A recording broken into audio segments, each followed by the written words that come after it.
Selama dua kali krisis ekonomi pada tahun 1998 dan 2008, UMKM mampu unggul dan menjadi andalan dalam upaya pemulihan ekonomi pasca krisis.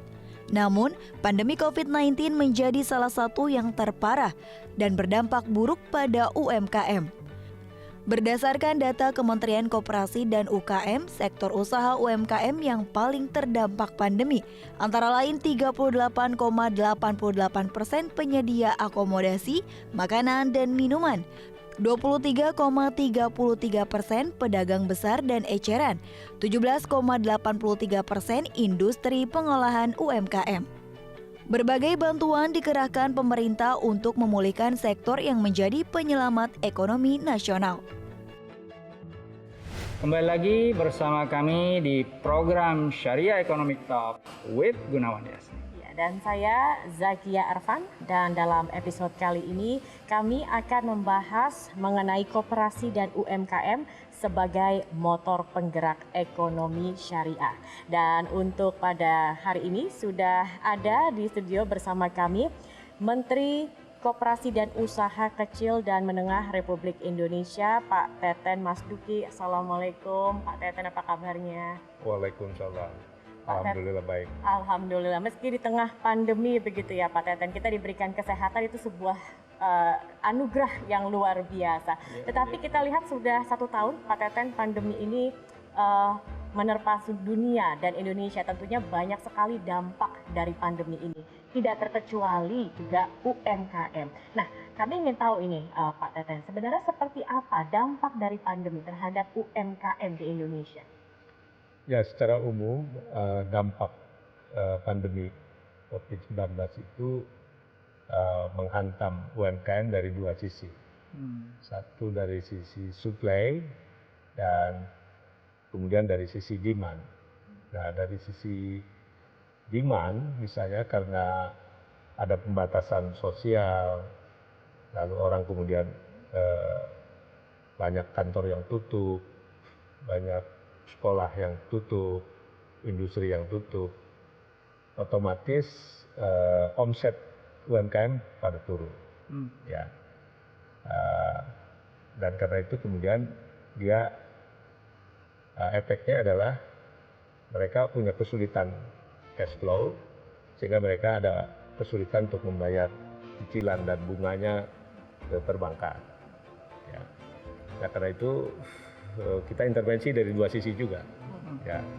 Dari sisi supply kita coba bantu dengan program restrukturisasi pinjaman, ya, jadi mereka bisa menunda bayaran cicilannya, lalu pemerintah subsidi bunganya. Ya, tahun lalu kami sekitar 54 triliunan, ya, yang sudah terserap 97%, itu untuk program subsidi bunga, KUR, dan juga kami berikan pinjaman murah kan. Tahun lalu KUR rata-rata 3%, tapi untuk yang mikro 10 juta ke bawah kita 0% kan. 1 tahun kemarin ya, sampai bulan ini. Lalu kami juga memberikan hibah berupa bantuan Presiden untuk usaha mikro yang unbankable, senilai 28,8 triliun, ya. Ini untuk sekitar 12 juta pelaku usaha. Dan tahun ini kita akan teruskan lagi, selain subsidi bunga, KUR, termasuk juga program Banpres hibah untuk usaha mikro sekitar 15,8 triliunan, dan saat ini sudah terrealisasi sekitar 77%. Masuk juga KUR yang kita alokasikan sekarang lebih besar dari tahun lalu. Tahun lalu 190 triliun, saat ini 253 triliun. Dan per 2 Januari kemarin sudah terserap sekitar 39,6%. Jadi sudah cukup banyak. Ini saya kira bisa menggerakkan. Ini Pak Teten, Mbak Zakia, kalau tadi Pak Teten kan menjelaskan terkait dengan yang umum nih. Tadi bicaranya ada subsidi bunga dan lain-lain ya. Kemudian ada bantuan hibah juga ke UMKM dalam bentuk usaha mikro. usaha mikro dalam bentuk yang sifatnya hibah ya Pak. Hibah.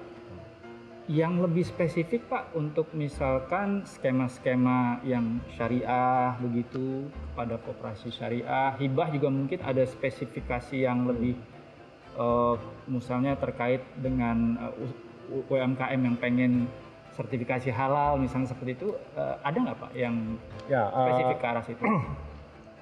Tahun lalu kami menyalurkan modal kerja dana bergulir untuk koperasi sebesar 2 triliun. Ya. Tahun ini target kita hampir sama, 2 triliun dengan bunga 3%. Dan 54%-nya untuk koperasi syariah. 54% untuk koperasi syariah dan itu skemanya syariah dan bisa kita padu badankan gitu ya Pak. Ya. Baik. Jadi nanti diterima di anggota pinjamannya sekitar 13%. Ya. Dari kami 3.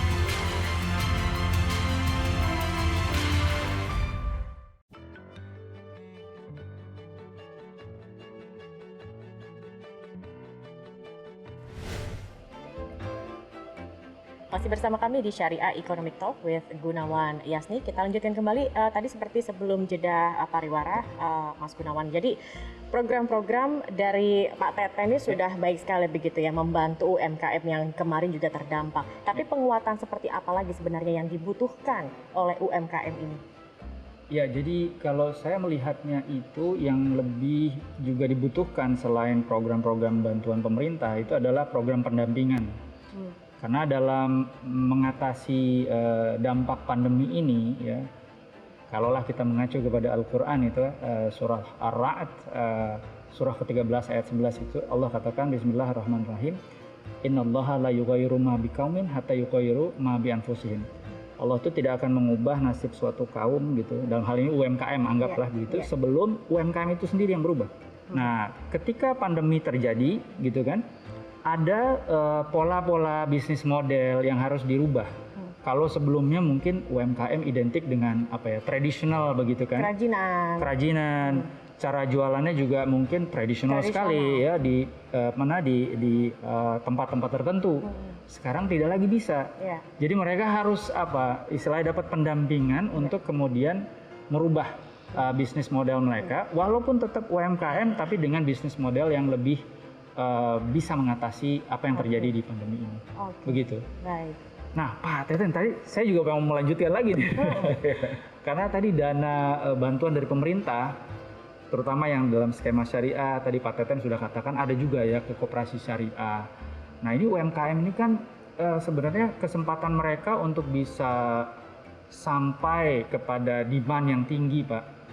Itu kan bergantung juga kepada fitur atau kualitas mereka. Nah, ini kan saya memahami bahwa pemerintah juga ingin memberikan bantuan kepada sertifikasi halal dari UMKM agar mereka produknya itu bisa lebih diminati gitu oleh masyarakat umum.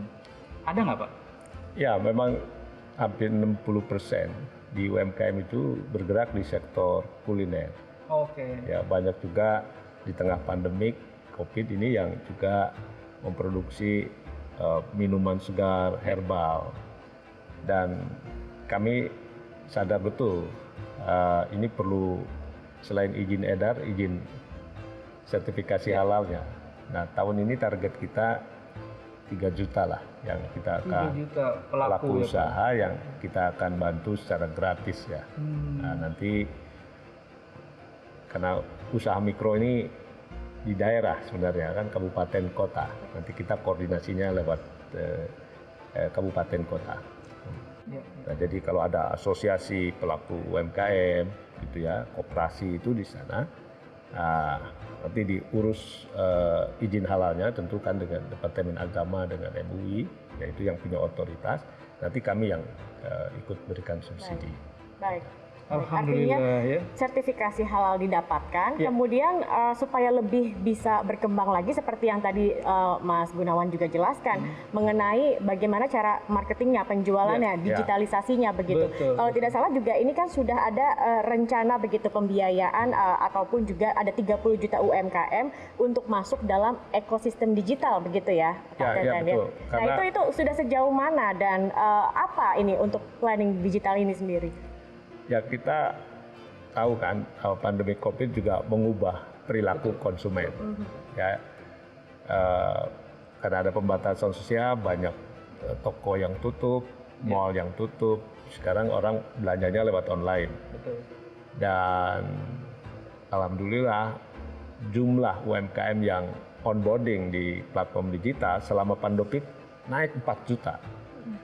4 juta. Padahal sebelumnya baru 8 juta selama 8 sampai 10 tahun tuh. Ya, usia e-commerce kita kan notersi itu baru hanya 8 juta Selama pelaku usaha. Selama 10 tahun. 10 tahun. Selama 10 tahun. Nah, tapi hanya dalam 1 tahun pandemi naik menjadi 12 juta. 50%-nya dalam 50% dalam setahun. Ya. Nah, ini saya kira pandemi artinya mempercepat akselerasi program kita untuk go digital. Nah, target kita di 2024 ini 30 juta.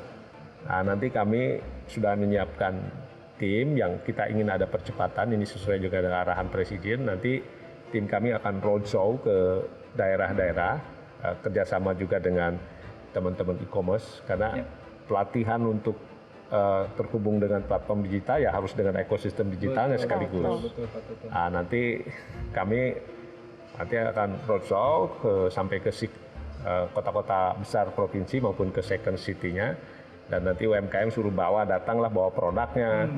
Kalau misalnya nanti produknya masih perlu dikurasi, diperbaiki packagingnya, diperbaiki brandingnya, nah itu kita akan lakukan. Sehingga saya kira banyak restoran yang sekarang kafe-kafe karena tutup ya jualannya lewat online, ya kan, lewat jasa bisa lewat marketplace digital maupun juga lewat media sosial, ya. Dan sudah berjalan dengan cukup baik begitu ya Pak Teten. Baik, nanti kita lanjutkan kembali perbincangan ini, sepertinya semakin menarik Mas Gunawan. Betul. Mas Gunawan tidak sabar lagi, sepertinya sudah ingin banyak menggali. Mungkin utamanya juga tentang koperasi syariah ini Mas Gunawan. Nanti kita lanjutkan usai jeda pariwara berikut ini, pemirsa tetap bersama kami di Syariah Economy Talk with Gunawan Yasni. Bagus sekali koperasi syariah ini seperti BMT banyak membantu usaha-usaha mikro. Ya, usaha-usaha mikro yang kemarin memang terdampak.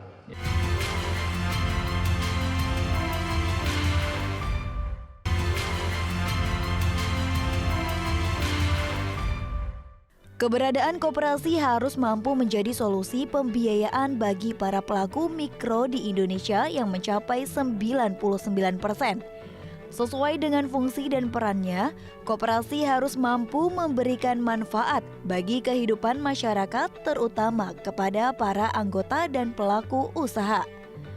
Dalam Outlook Transformasi Koperasi 2021, koperasi diharapkan mampu meningkatkan kontribusi terhadap PDB per tahun hingga mencapai 5,10 hingga 5,50%. Dan terbentuk 100 unit koperasi baru berbasis digital hingga mencapai 400 unit pada 2024.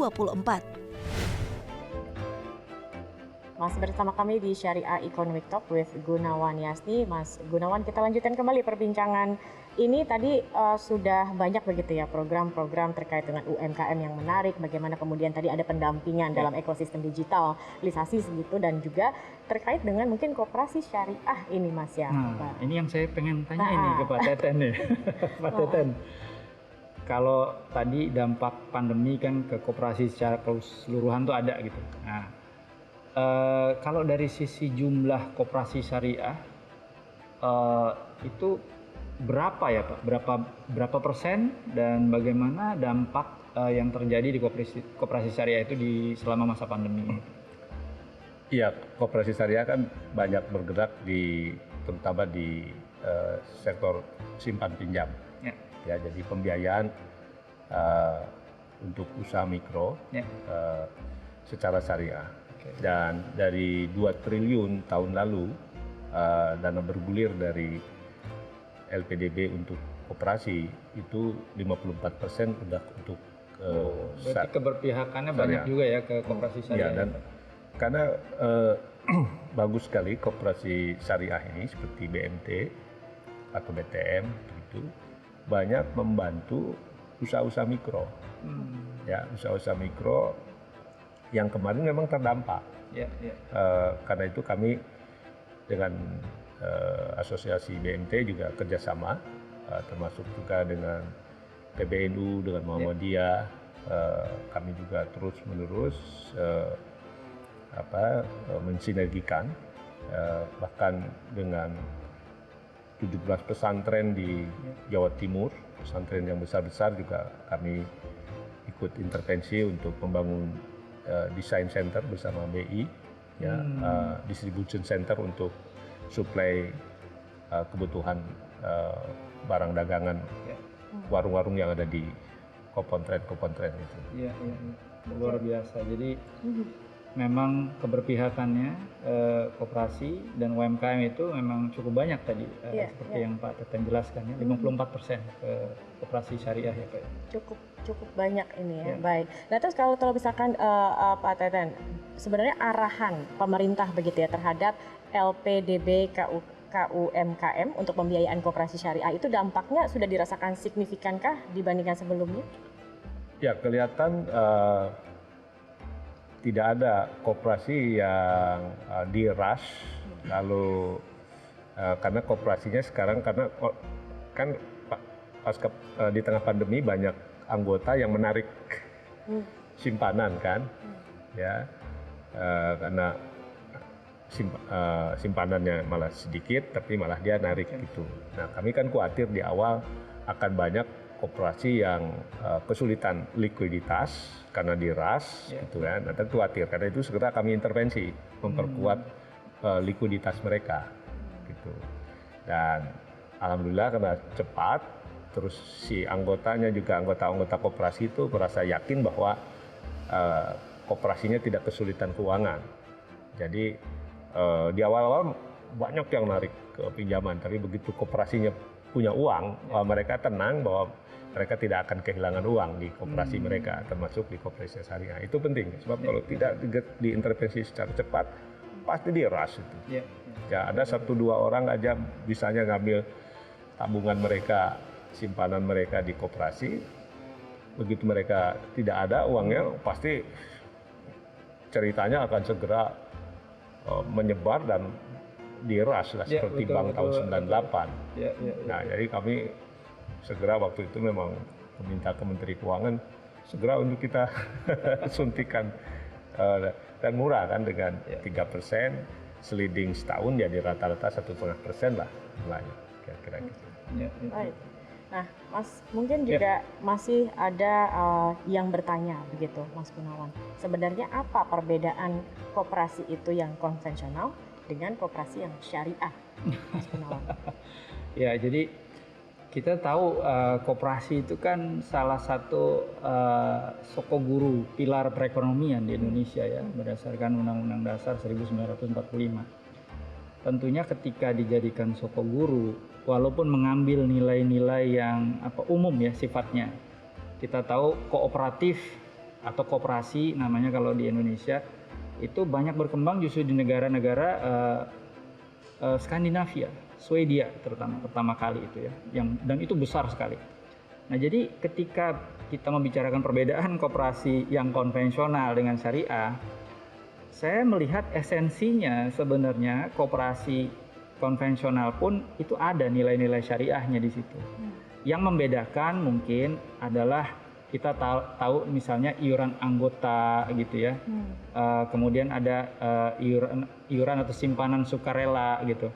Nah, di syariah itu cuman ada 2 model, karena kalau kita mengacu kepada perbankan syariah itu naruh uang itu akadnya akad wadiah gitu, titipan begitu kan ya, atau akadnya akad mudorobah gitu. Mudorobah itu bagi hasil. Mudorobah itu bagian daripada musyarakah atau syirkah temporer. Nah, ketika bicara koperasi syariah, nah kalau iuran-iuran anggota, iuran sukarela, simpanan dan lain-lain, peristilahan di koperasi konvensional itu, kemudian di syariah itu punya padu padan acuan kepada 2 hal tadi. Tapi yang paling bisa membedakannya kemudian itu adalah selain tadi ya peristilahan, masalah ketika membiayai. Kalau koperasi simpan pinjam yang syariah tentu menggunakan akad-akad syariah seperti pembiayaan murabahah, pembiayaan mudorobah begitu. Di mana koperasi simpan pinjam yang konvensional itu semata-mata cuman ya pinjam meminjam, dan di situ tentu ada yang namanya bunga ditetapkan. Sementara di syariah itu tidak diperbolehkan gitu hal-hal seperti itu. Jadi perbedaan yang paling utama mungkin dari dua hal itu. Dan juga keuntungan dari koperasi syariah wajib untuk dibayar zakat begitu ya Mas? Ya, itu karena memang fatwa dari Komisi Fatwanya seperti itu. Jadi ada yang namanya zakat perusahaan atau zakat entitas ekonomi begitu. Oke, baik Mas Gunawan, Pak Teten, kita jeda lagi karena kita akan melanjutkan perbincangan ini usai jeda pariwara berikut ini. Tetap bersama kami di Syariah Economic Talk with Gunawan Yasni. Tanaman hias yang dulunya nggak direken Pak, Jadi tren di sekarang mana ya. ada di sebenarnya inilah yang caranya UMKM, kelincahan UMKM untuk merubah dirinya pada saat masa pandemi.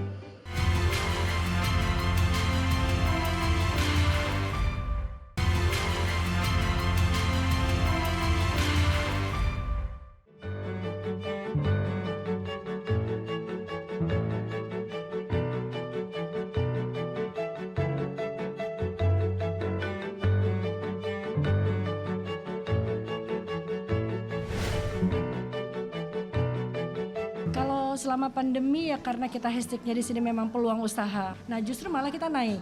Nah itu saat mereka mencari peluang ternyata mereka ketemu dengan kami di dunia online ya. Sehingga mereka datang dan bertanya-tanya dan akhirnya kita kolaborasi bareng. Sangat butuh karena kemarin sebelum pandemi kan kita nggak pernah tahu ya ternyata kita ngalami pandemi berapa saat itu. Nah sebelum pandemi terjadi tuh banyak teman-teman yang memang sudah stok barang. Apalagi momennya waktu itu kan mau lebaran ya. Nah mereka udah persiapkan barang tapi mereka tidak bisa menjual gitu karena ternyata pasarnya nggak ada. Nah saat dapat bantuan dari pemerintah, sebagian itu mereka alihkan untuk bayar distributor. Baik, pemirsa, kita lanjutkan kembali perbincangan dalam Syariah Economic Talk with Gunawan Yasni. Kali ini juga sudah bergabung bersama kami Ihsan Ingratubun, Ketua Umum Asosiasi UMKM Indonesia atau Akumindo. Pak Ihsan ini UMKM tadi dikatakan memang terdampak begitu ya dari pandemi COVID-19. Sudah ada program-program pemerintah juga yang diberikan kepada UMKM yang terdampak ini. Mungkin Pak Ihsan bisa jelaskan lebih detail seperti apa dampaknya sektor yang bagaimana yang paling terdampak dan kemudian apakah program-program dari pemerintah ini sudah mulai membuat UMKM ini bangkit seperti apa saat ini? Kalau pertanyaannya itu kalau dikatakan bangkit, saya kira saat ini sudah mulai bangkit ya. Sudah mulai bangkit dan ada 3 sebenarnya kategori dari pemerintah mengkategorikan UMKM. Yang pertama ini adalah UMKM yang memang sudah tidak mampu berbuat apa-apa. Ya, yang kedua masih mampu berbuat apa-apa tapi bayar kreditnya batuk-batuk lah. Nah, yang ketiga adalah memang UMKM ini masih bisa bertahan dalam masa pandemi. Jadi ada 3 kategori itu yang diberikan stimulus oleh pemerintah. Ya, yang pertama yang sudah nggak mampu apa-apa itu diberikan ya, terutama yang mikro ya, diberikan stimulus dana hibah melalui BPUM. Yang tahun lalu dia 2,4 juta, sekarang 1,2. Yang kedua, pemerintah juga memberikan POJK 11 nomor 3 atau POJK 11 bulan Maret tahun 2020. Yaitu tadi UMKM yang tidak mampu membayar utang atau kredit di bank atau di lembaga-lembaga keuangan lain dengan POJK 11 direstrukturisasi yang namanya utang pokok, bahkan bunga diberikan diskon. Yang ketiga adalah UMKM yang mampu bertahan dan mampu mendiversifikasikan bisnisnya, yaitu diberikanlah yang namanya PEN atau KUR. Nah, jadi 3 kategori sebenarnya sudah dibuatkan pemerintah untuk dibuatkan payung-payung hukum untuk memberikan stimulan-stimulan gitu. Nah, rupanya bahwa salah satu sales channel yang bisa dimanfaatkan betul di dalam perkara COVID ini adalah tadi market atau digital online. Dan itu memang tereksplor dengan baik. Ya kan gitu. Nah, inilah sebenarnya yang ya kalau UMKM yang mampu bertahan itu yang mampu mentransformasikan dirinya. Ya, mampu berubah. Misalnya dulu dia berusaha A, ternyata pada saat COVID-19 ini ya kebutuhannya bukan lagi di situ. Misalnya kebutuhan ya nggak lagi di baju, nggak lagi di tapi kebutuhannya misalnya di pangan ya, sektor pangan, atau nggak heran misalnya sektor kuliner itu muncul bertambah besar di mana pada saat pandemi. Yang kedua adalah tentang kesehatan, obat-obat herbal. Terus yang ketiga ada trennya itu tanaman hias yang dulunya nggak direken Pak, di mana ada maaf kata nih, ada di got atau di parit, sekarang jadi tren kan gitu. Nah, sebenarnya inilah yang caranya UMKM, kelincahan UMKM untuk merubah dirinya pada saat masa pandemi. Kalau perusahaan besar agak sulit. Nah, disitulah kelebihannya UMKM gitu. Harus lebih jeli melihat peluangnya. Alhamdulillah pemerintah menyambut baik ini, dipetakan dengan baik, maka diberikanlah stimulan-stimulan itu. Gitu. Ini menarik nih. Saya pengen minta afirmasi dari Pak Teten karena tadi Pak Ihsan ngomong soal PEN tadi ya. Dana Pemulihan Ekonomi Nasional, terutama untuk UMKM. Sudah berapa banyak Pak yang tersalurkan, mungkin punya target-target yang diharapkan PEN ini di tahun awal pandemi sekian persen mungkin tersalurkan atau berapa Pak? Ya kalau tahun lalu kan yang dikelola oleh kami langsung kan sekitar 54,8 triliunan lah. Nah tahun ini kami mengelola BPUM yang itu hibah untuk usaha mikro sekitar 15,6 triliun. Tahun lalu 97% terrealisir. Ya, tahun ini yang baru 77%. Nah, lalu subsidi KUR tahun ini kan dinaikkan jadi 253 triliun dengan bunga 3% sampai akhir tahun. Dan kami sedang mengevaluasi juga KUR ini karena rata-rata usaha mikro kita itu relatif tidak atau gagal lah naik kelas karena pembiayaan mikro ini hanya cukup untuk modal kerja, tidak cukup untuk meningkatkan kapasitas usaha, menambah permesinan, apalagi sekarang dengan persaingan bebas alat-alat produksi mestinya kan setara dengan industri gitu supaya produk UMKM kita punya daya saing. Nah karena itu Pak Presiden sudah menyetujui usulan kami, KUR itu nanti bisa ditingkatkan tidak hanya sampai 500 juta, sampai 20 miliar. Ya saat ini kan hanya sampai 500 juta. Nah dan yang tanpa agunan yang saat ini baru 50 juta, sekarang naikin 100 juta. Meskipun di lapangan masih ada kesulitan karena masih pegawai banknya masih mensyaratkan agunan. Ya. Nah ini yang kita akan terus sisir ya supaya ini betul-betul diberikan kemudahan untuk usaha mikro. Nah yang 20 miliar ini kalau dilihat di Asia Tenggara yang selama ini Vietnam bisa sampai memberikan 19 miliar. Nah kita sekarang 20 miliar lah. Nah ini bisa dipakai untuk target kita mendorong usaha-usaha mikro naik kelas, ya sehingga nanti ini memang nanti jadi semacam KUR khusus yang bisa dipakai untuk menambah jumlah kewirausahaan kita. Kita ingin merubah struktur ekonomi kita yang saat ini tuh usaha besar hanya kurang dari 1%, 99,6%. Mikro. Nah, yang kecil menengah itu hanya sekitar 1 jutaan, jadi kosong di tengah. Ini bahaya, begitu ya.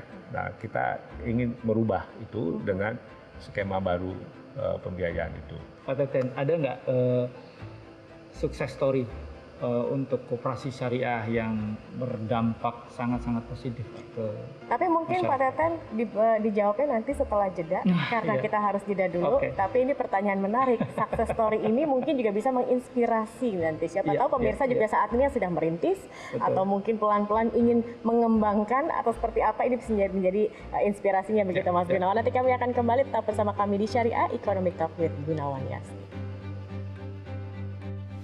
Itulah hakikat daripada koperasi. Bagaimana orang-orang kecil ketika berhimpun menjadi kekuatan ekonomi untuk membantu mereka yang kecil juga.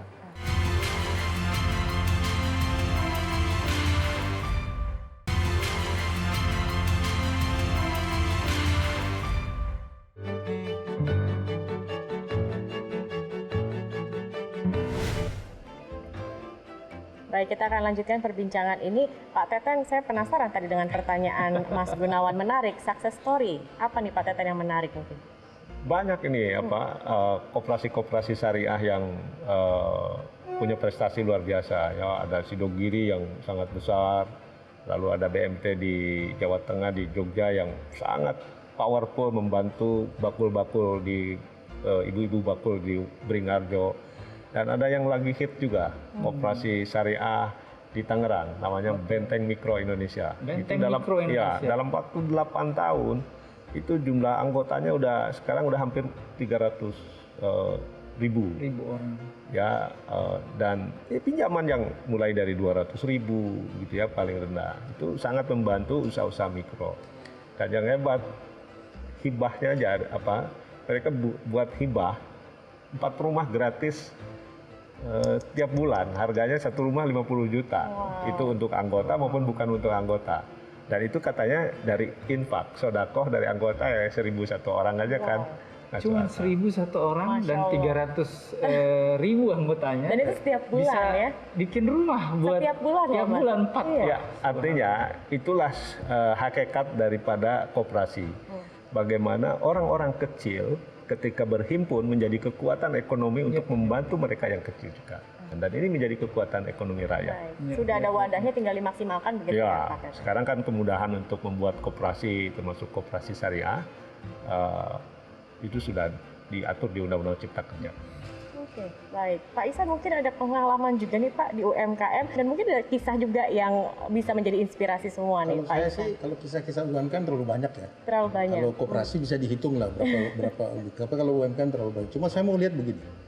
Saya mau berikan pencerahan bahwa dari sisi kebijakan pemerintah dalam membela atau keberpihakan terhadap UMKM. Undang-Undang Ciptaker yang baru disahkan ini itu adalah undang-undang yang sangat pamungkas untuk membela atau keberpihakan terhadap UMKM dari pemerintah. Salah satu contoh tadi, kalau kita hubungkan dengan syariah ada sertifikasi halal. Ya. Sertifikasi halal sebelum ada Undang Ciptaker itu antara Jakarta Selatan A, Jakarta Selatan B misalnya, itu berbeda price-nya. Coba Jakarta Selatan aja. Apalagi dengan misalnya Kepulauan Riau dengan Jakarta Selatan atau dengan Jakarta, itu jauh berbeda price-nya. Nah, dengan adanya Undang-Undang Ciptaker, jadinya apa? Gratis. Sertifikasi halal ini sudah gratis. Coba bayangkan jauhnya tuh. Ya, yang sebelumnya harus bayar ada yang 12 juta, 6 juta, 7 juta, 8 juta, ini nggak perlu lagi dengan sertifikasi halal. Itu ditelurkan di dalam Undang-Undang Ciptaker. Nah, dengan begitu, nah ini kan gitu. Itu adalah nilai tambah dari satu produk dengan sertifikasi halalnya. Jadi peluang-peluang yang diberikan oleh Undang-Undang Ciptaker oleh pemerintah bersama DPR tentunya, itu sebenarnya ini peluangnya sangat besar bagi UMKM untuk dia pulih. Cepat-cepat pulih gitu. Apalagi akses keuangannya tadi PEN saja 200 berapa triliun lagi kan? Ya. 253. 253 itu besar sekali.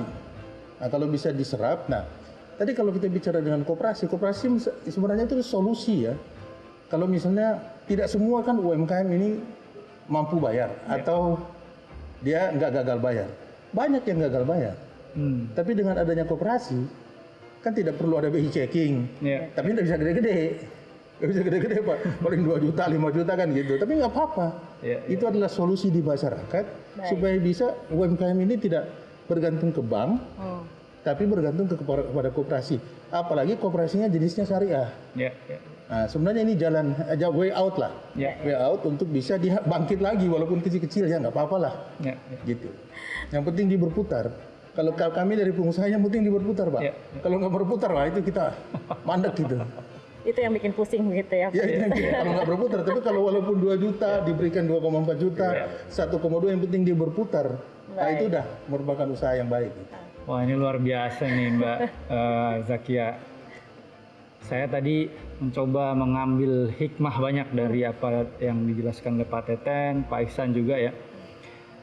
Tadi menarik nih, jangan memandang enteng lah gitu sama orang-orang yang kecil-kecil ini gitu ya.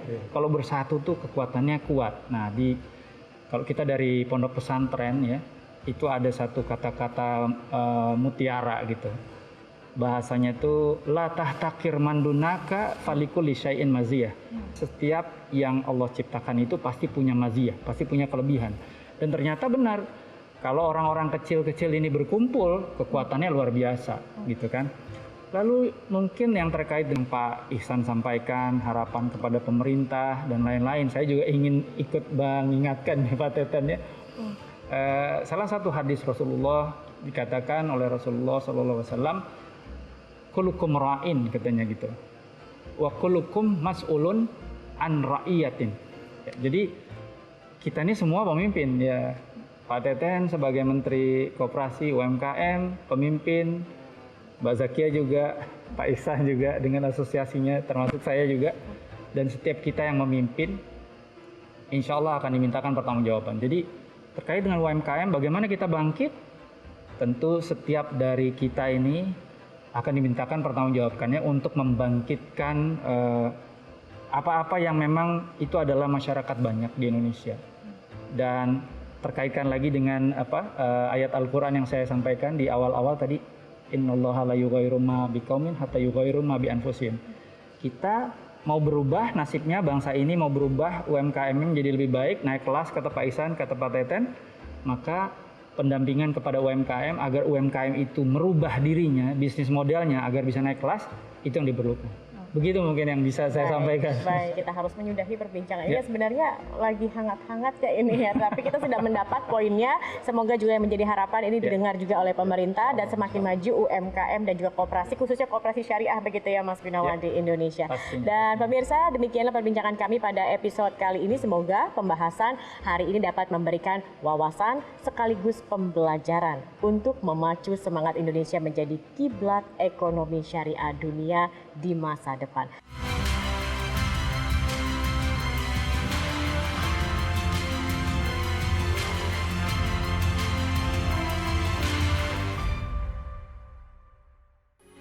Metro TV